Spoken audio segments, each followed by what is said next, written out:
Every week, millions of people move home, and as it's one of the most stressful things that you'll do in life, you need to get it right.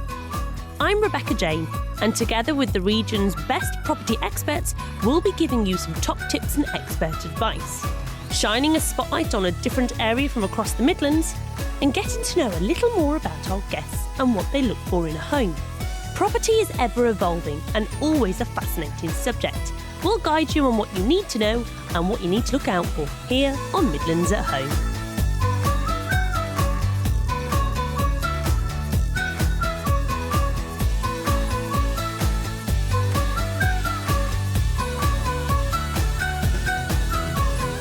Welcome to Midlands at Home.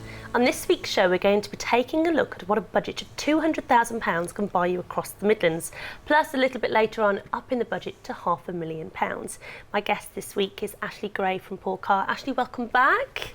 My pleasure. Last time you were here, we were talking, of course, all about the stamp duty and the effects that it had on people.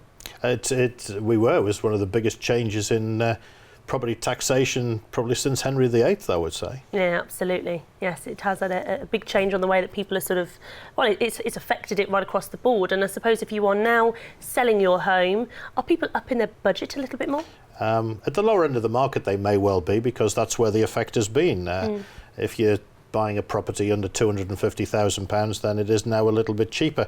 As you go higher up the market and you go into the major London market, I'm afraid that stamp duty is now draconianly expensive, and that is having an effect on people's budgets as well. But the lower end of the market, yes, I say there's a little bit of movement, but I think most people, to be honest, are looking at it as a saving.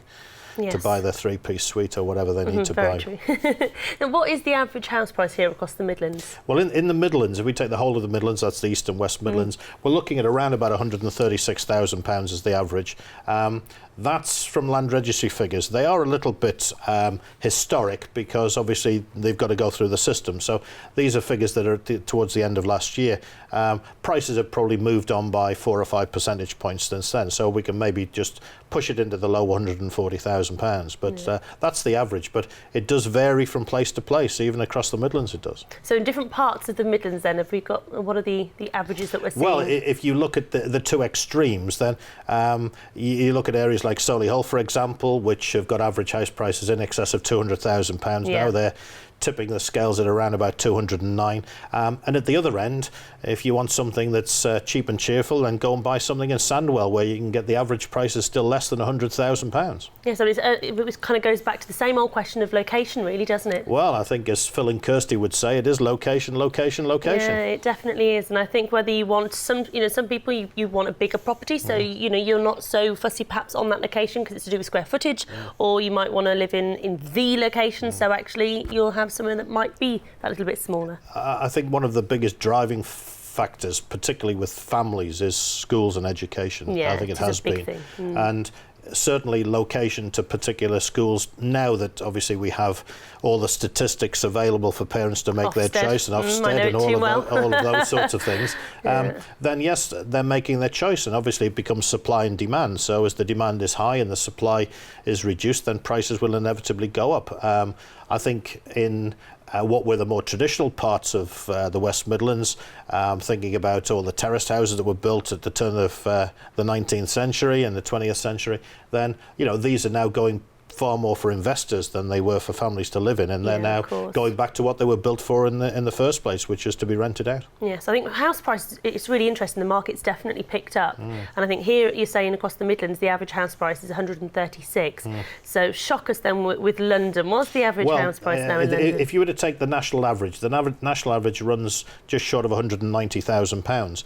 But if we factor out London completely, it's just over 150,000. So that'll give you an idea of how much it is. So we're just a little bit lower in the Midlands then? So we're still slightly below the national average. The house prices in the south of England, the east of England and the southwest are still a little bit higher, and obviously the further you go north, then the cheaper it becomes. But the shock is, if you want to go to London, the average house price in London is £485,000. Wow, the average. That's the average. So if anybody out there is thinking of a job move to London, then make sure you've got the correct budget to do so. That's it. But if you wanted to take it even a step further and wanted to live live in the most expensive part of England and Wales, then you need to move to Kensington and Chelsea, where the average price of a property, and most of them are apartments, is £1.3 million for the average price of a property. Different world, isn't it? Absolutely. And for those people who may be looking with a more meagre budget or looking for investment, there are still places where property is extremely cheap. Just to the north of our area in Stoke-on-Trent or in Hull and Humberside. Yeah. The average price is as low as £70,000 for a property. Oh, it's amazing, isn't it? I know that I'm always really nosy. We went to London the other week, and in the tube station they had an estate agent, and you can't help but look in the windows at what's on offer. It is absolutely frightening. It is. Now we're going to look at what is available in the Midlands for a budget of £200,000. So the first one that we're going to show you on a budget of £200,000 is a 2-bedroom semi in Sutton Coldfield.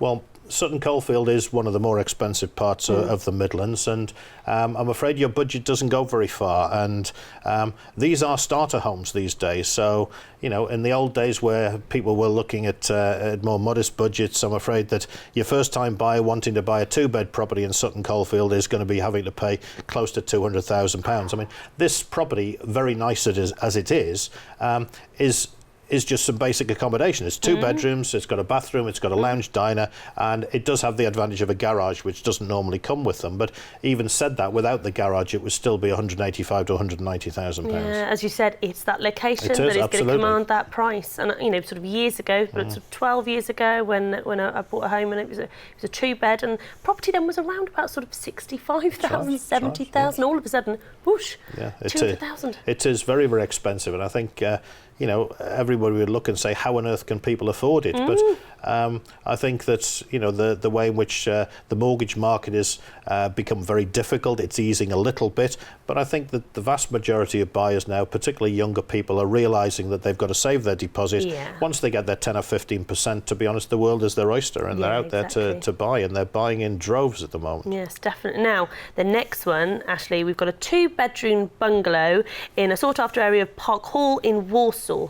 Now, this has one reception room. It's got a really lovely aspect that you can see here to the rear. Could perhaps have a little bit of updating, but that's the beauty. Then you can buy at the right price. So. Well, I think for someone who is looking for a little bit of a project, this would be an ideal property. Or downsizing being a bungalow. I think a lot of people do look at the end to say, yes, I want to downsize to a bungalow. They want to reduce their heating costs. They want to reduce everything that they want to do. They want something smaller. They want something on a level, but don't mind still doing the work. I think that bungalows are not necessarily the domain of our very senior citizens. There's an awful lot of people in their 40s, 50s and 60s who are now buying bungalows. They're very appealing, aren't they? All on one level. You've got to keep running up and down the stairs when you've forgotten something. They are, but what is sometimes fascinating is that people will buy a bungalow and the first thing they do with it is do a loft conversion, which is quite... defeats the object of having your bungalow. But it gets them a master suite and very nice too. Yes, I heard a thing the other week. I think Edwards Moore said it's not downsizing, it's right-sizing. Right sizing, absolutely. That. Yes, absolutely. I like it. I think I'll take that on board. I think Matt is a good man for his little bits of spin that he puts on things. Now the next one we've got is in Aldridge, and it's a 3-bedroom semi. It's 1970, I think we can see now. Yeah, I mean, you're going to get a little bit better value for money in Aldridge than for Sutton Coldfield, but it's still an expensive area. Yes. A 3-bedroom semi at £200,000. Again, it's basic standard accommodation. It's 3 bedrooms, it's 1 bathroom.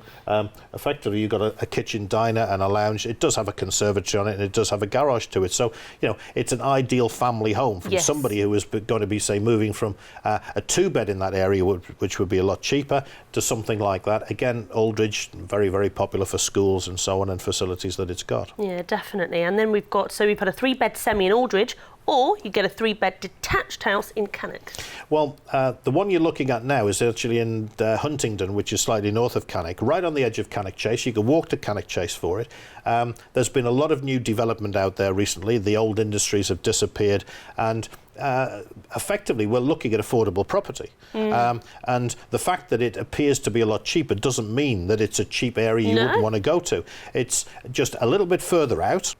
but you get far more value for money. You're looking here at a 3-bedroom property. It's got an ensuite, built 4 years ago. And that is a detached property. It's a detached property. It's amazing. 3-bed detached property at 200,000. Absolutely. So it's just amazing. Again, it's that location thing. If you be a bit further out, that means you can get a little bit more for your money. Yeah, exactly. And finally, the next one that we're going to show you for 200,000 is a 2-bed detached bungalow, which is brand new in Great Barr. Normally, you pay quite a premium for a new build.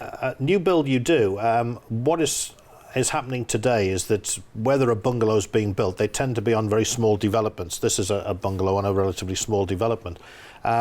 And it's aimed particularly at the local market because it is, again, 2 bedrooms, it's 1 bathroom, it's 1 kitchen, it's lounge, diner and so on. It's got parking space, but it would be ideal for somebody almost in that area moving sideways. Yes. It's not necessarily a downsize in terms of money, but it's a downsize in terms of space. And bungalows are in short supply in the Midlands.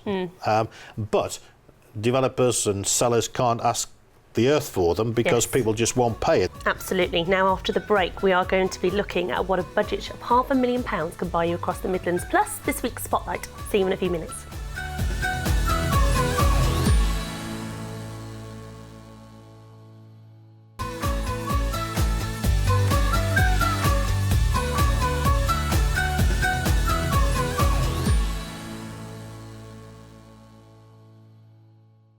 This week's Spotlight area is Monk's Path.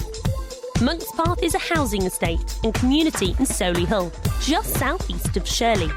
The housing estate is served by a small shopping centre and features some rather elite car dealerships. So if you're after a Ferrari, Porsche or Maserati, then you've come to the right place. The centre contains many local amenities, from supermarkets to various takeaways. Whether you're living on your own, as a couple or as a family, Monk's Path certainly got it covered. And with great access from junction 4 of the M42 motorway, it's easy to see why it's popular. Of course, with all of this in mind, property comes with a bit of a price tag. In Monk's Path, you'll find a lot of detached property, where the average house price on a 4-bed will cost you around about £450,000. Not cheap, but then location always commands a premium. We are, of course, talking about different budgets. Before the break, we looked at what £200,000 can buy you across the Midlands, and now we're going to up the budget to £500,000, which, Ashley, I have to say, seems like quite a fine budget to me. It's an excellent budget. If you're sitting with £500,000 of spending money, then the range of property you can get is absolutely phenomenal. Yeah, and it varies, doesn't it? You know, you think that £500,000 is going to buy you that long gravel driveway, but actually it really varies across the Midlands what you can get on this budget. It certainly does. There are plenty of rural properties, some of the larger properties in the city as well you can buy, but again, it's all about location, location, location. If you're looking at within the conurbation of the West Midlands, then your £500,000 will buy you property in Solihull. It will buy you them in Sutton Coldfield, in Edgbaston. If you go to the far side of Wolverhampton, to Tettenhall and to those sorts of locations, then yes, you will be paying that sort of money for a detached property or even a semi. Yes, absolutely, sometimes, yeah. Now, stamp duty we touched upon briefly. How does the stamp duty work in terms of the £200,000 price bracket, and then if you purchased a property at £500,000? Well, at £200,000, that's a benefit to people buying because it has been reduced and it'll cost you £1,500 at £200,000. But at £500,000, I'm afraid you need some extra in your budget because it's £15,000 the stamp duty is on £500,000. What a difference. I think I'd rather take the 1,500 than the 15,000. I think most people would, and obviously as you go a little bit higher, then that stamp duty just climbs and climbs and climbs. Yeah, of course, but I suppose, you know, when you've got that aspirational £500,000 budget, that is going to be affected with your stamp duty. Now, we're going to talk through different properties that you can purchase across the Midlands with a budget of £500,000.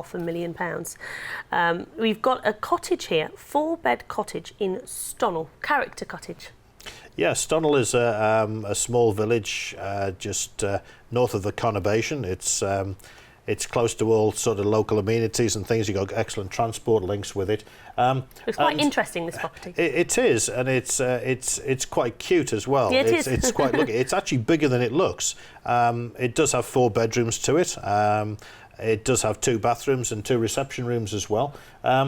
It also has a utility and a double garage, but I think, like with a couple of the other properties we're going to see a little bit later on, that this, not only are people aspiring to the price of this, but they're also aspiring to their possible escape to the country. Yes. Do you think when you have a budget of 500,000, do they stay on the market that little bit longer because it is a bigger budget? Do you find that the ones that are sort of, say around the 200,000 will sell quicker? I think it depends on location. I think that often the city locations, the properties tend to go a little bit more quickly because people are looking at that again, possibly for schools, for jobs, transport, etc., etc. In the rural areas, unless people have a fixed location that they want, they may be looking over a much wider area than you would be, because in time they may be working from home, they may be looking towards some retirement or part retirement and so on, and therefore their search area is a lot bigger than, say, I need to live in Edgbaston, I need to live in Sutton Coldfield, I need to live in Solihull, whereas you then take your choice of the properties in that location, and therefore those areas do tend to sell a little bit more quickly. I think if you want that rural lifestyle, my parents are in the country, they're prepared to travel, it's part of it. If you want that lovely lifestyle, then a bit of travelling. It is. I mean, commuting, I think, is often part and parcel of having that idyllic location. Yeah. You're not waking up to traffic in the morning, you're waking up to the birds and bees and the cows mooing in the fields. Exactly. Nice to escape to that, isn't it? Now, we're going to start, we've got Stonewall, obviously, which we've just done. 3-bedroom here. Now, this beautiful property in Warwickshire. I love it. It's got the wow factor instantly. Yeah, this is the village of Baxterley. And this property sits on the edge of the village. It's surrounded by open fields on all sides. Oh, wow. It is a very imposing looking property, isn't it? What might surprise people is that it is only 3 bedrooms. I know, you wouldn't think that from looking from the outside. It is, but it is a sizable footprint. It's got large rooms to it. It has 2 bathrooms and 2 reception rooms as well. But what it has going for is the location. I think if people went to have a look at that, they'd look out the front, they'd look out the back, and literally it is countryside. It's a couple of minutes walk from the main village as well, so you're not in a totally isolated position. Has it got a balcony just at the front? Yes, it does, and again, it's normally you'd expect balconies on the back, but the view's all the way around. It's just the way the house that was designed when it was built. Yeah, absolutely. Now we're going on to a 5-bed, so we've gone from a 3-bed now a 5-bed, brand new home in Aldridge. I think when we're looking at these, what used to be classed as executive properties back in the day in the 1980s when all the house builders were building them, what you're seeing now is not massive developments of these. These are small, they're bespoke developments. How many are on this development? I think there are 7 or 8 on this particular development. So they're only small developments, and I think that's the attraction, and they will fetch a bit more of a premium price because you're not sitting on a sprawling estate like you would have seen built in those days, but everything going for it. You're talking about bespoke fixtures and fittings. We're looking at 5 bedrooms. We've got 3 bathrooms, 2 reception rooms, plus a kitchen diner as well. So you've got space for the family to spread out, and it has a double garage, and well, that's £50 short of £500,000. Yeah, I mean, you can see some new developments, and if it's over a certain size, obviously there's then social housing and other things into it, and you can still see detached homes there sort of going up to the £500,000 mark. So I think it's great when you do have a nice little development. I think the way in which the planners are looking at the larger developments, and I think rightly so, that as I said, if we went back to the 1980s, then you had developments which were just solely 4 and 5 bedroom houses, because that was the maximum profit that they were going to make. But I feel on the larger developments, I think there needs to be a mix of property, and certainly in areas in Birmingham, for example, I'm thinking of Pipes in North Birmingham, where there is a huge mix of property from 1-bed, 2-bed properties, 3s, 4s and 5s, and so you have got some more affordable housing, and it becomes a better mix and a better community than literally having just a set of 4 and 5 bedroom detached properties. But on the smaller developments, you can't do that. No. You know, it's not economically viable. So I think that's where you see these little niches around the place, and they are very nice. Now we're looking at, I love this one, looks it's perfectly symmetrical. It's a 5-bed Cheslin Hay. It looks Victorian. Built in 1870. Oh, really? Wow. Again, looking at this would have been classed as a gentleman's residence in the day. Very impressive. I think if you look at the photograph from the outside, you'll see it's actually got a lower ground floor to it. I saw that, yes, some sort of basement. And down there is a lounge, but there's a second kitchen in it. So maybe in the days gone by, that's when the housekeeper and maybe the cook would have lived, and so on and so forth. But yeah, it's got some fantastic period features in it, but it is a huge property. And again, it's nice and imposing. It's got a fair amount of ground with it. It's not got a lot of ground with it, but it's a fair amount of ground for what it is. And it's a stunning property, very, very different to the ones we've looked at so far. Absolutely, yes, very different, full of character. 6-bed semi in Sutton in 4 Oaks. So this one, semi. At 500,000, but it's that location and the bedrooms, I suppose. When you're looking at this size of property, although they were semi-detached, these were built again, at the post-Victorian, early Edwardian period and so on. And the fact it was a semi, in those days didn't matter, because the fact it was 6 bedrooms, instead of having the servants living on the lower ground floor like the previous one we sold, they'd be up in the attic. Yes. And these properties would have had staff, because they were built for the well-to-do businessmen of the time.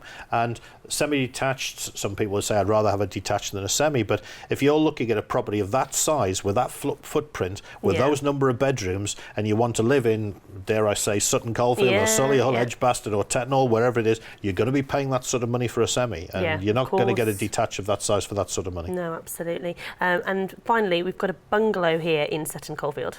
Yeah, this is what you would class as a family bungalow rather than a retirement bungalow. Again, a fairly large footprint, but 3 bedrooms, 2 reception rooms. It has a breakfast kitchen. You get a conservatory with it, and you get a decent sized garden too, which again is more attractive towards families than retirement. I remember when my mum and dad retired and moved to a bungalow, they wanted to downsize the garden. Yes. So properties like this are attractive to families. Oh, I think they're great, because we're always running up. I know if I've forgotten something for the kids and I've got to run upstairs, so I think it's very, very appealing having just something on one level. I think what a lot of families forget is that bungalows can make an alternative proposition to a house for the size of the garden. Now, you're going to have to come back, Ashley, because we can cover across the UK. Oh, absolutely. Look, we've got loads to talk about. Yes.